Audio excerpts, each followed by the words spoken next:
Hi everyone, hope you're doing well from wherever you're watching this channel, depending on your time zone.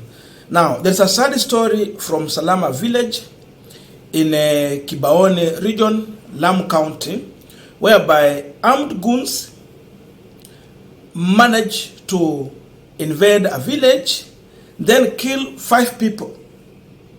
And these goons are suspected to be linked to Al-Shabaab.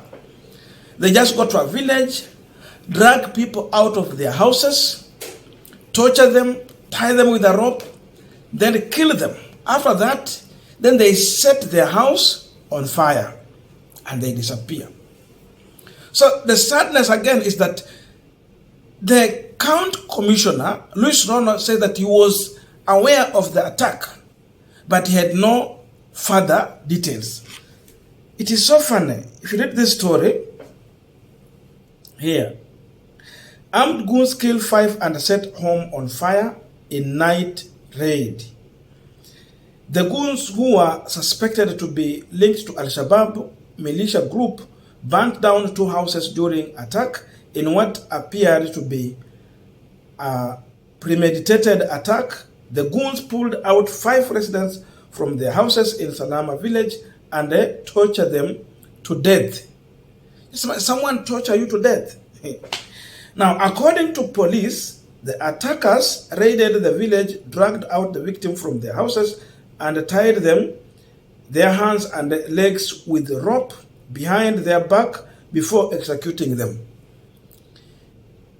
You see, and someone wants to say that this one is due to the issue to do with the grazing ground. No, these ones are militias. Now, Lamu County security team rushed to the scene moments later, but no arrests were made.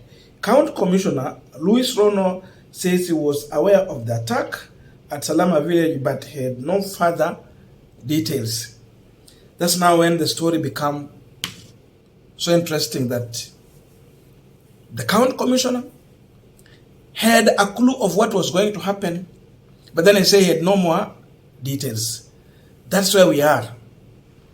Definitely with this alone, once people were referring to as goons, go and tie people, their hands at their back, then they torture you to death. It means this is a militia group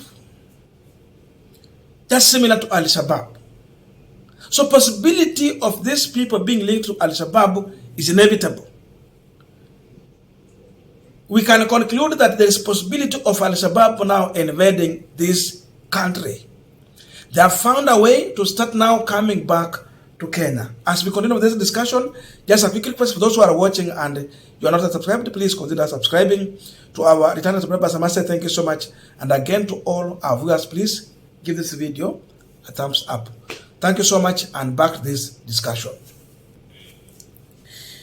Now, if you follow this story, as we are saying that there is possibility of these goons being linked to Al-Shabaab. The other truth is that it is this regime that allowed to open the border that was closed so many years back. I don't know, is it who advised William Ruto Duale Kindiki? They opened the border. And if you check on what Tukos shared, you will see her story. At least 20 police officers have been killed within a month. President William Ruto says Kenya is ready to fight the defeat Al-Shabaab. Kenya closed her border with Somalia in 2011 when Operations Linda Inchi was launched. Ruto reopened the border in May. And when Ruto opened the border, that's what he's still saying, that it was and it is still remained the right decision to open the border. No regret. He's not regretting at all. But look at the stories we are waking up to. 20 police officers killed after the border was opened. Now we are talking about a whole village being raided. Then 5 people tortured to death. Then the house set on fire.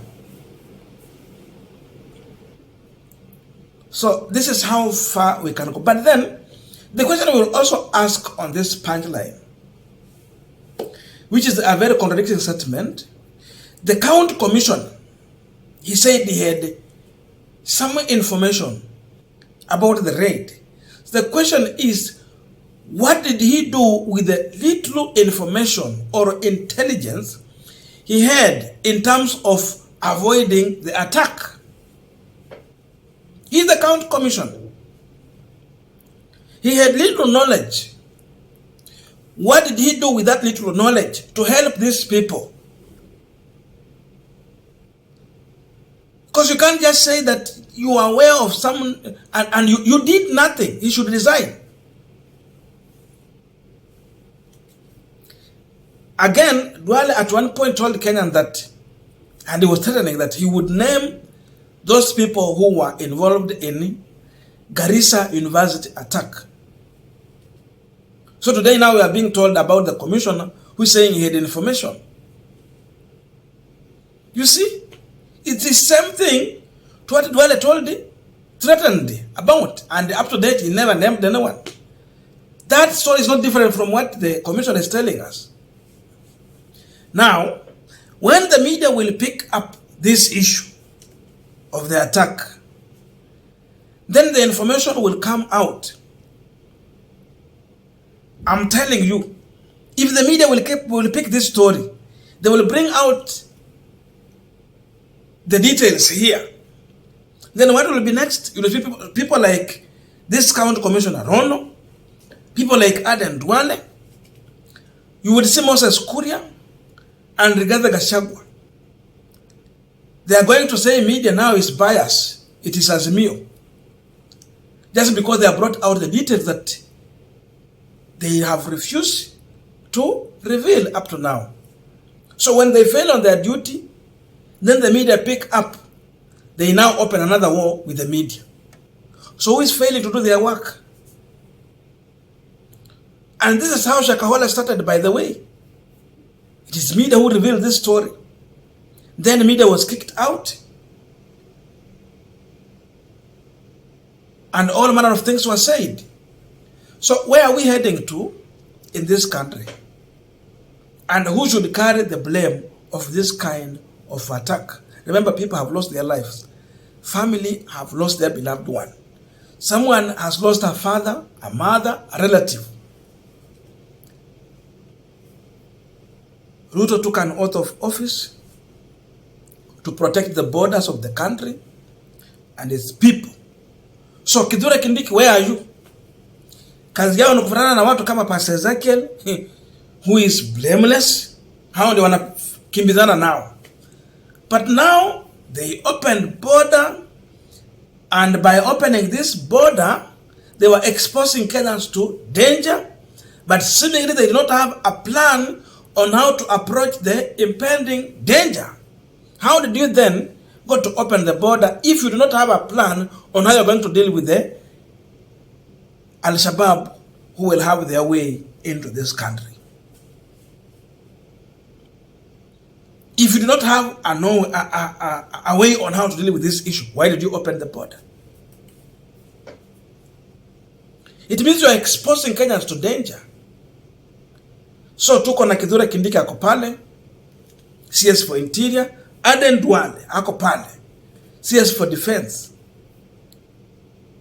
And we are being exposed to this level of torture. Then the County Commissioner is there, clueless, explaining about he had little information, of which he never used to do anything to help rescue the village from attacks. So it means Kenyans are on their own. Ruto has exposed them to danger, and he did not have a strategy on how to deal with any incoming attacks from Al-Shabaab.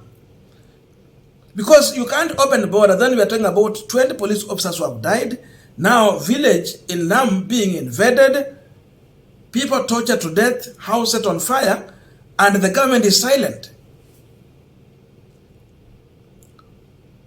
That's the sad story we are in now. I don't know what Kithure Kindiki is. And when the media pick up this issue, you would see They'll be branded as Mio. All manner of things will be said. So this is where we are now. It's a very sad story.